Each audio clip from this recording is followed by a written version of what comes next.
The little dinosaur who was afraid.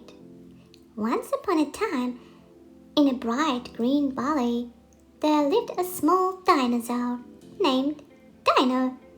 Unlike the other dinosaurs, Dino was afraid of everything: loud noises, tall trees, even his own shadow. One day, a big storm came.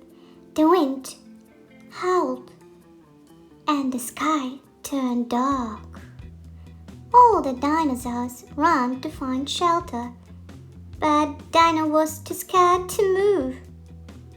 He trembled behind a rock. He couldn't do anything. Then he heard a tiny cry. A baby dinosaur was stuck nearby, scared and alone.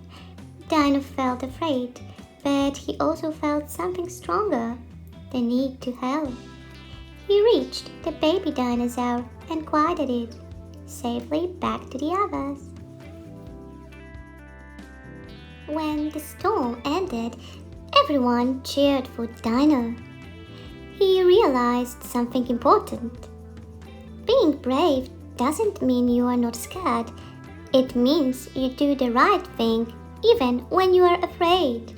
Subscribe!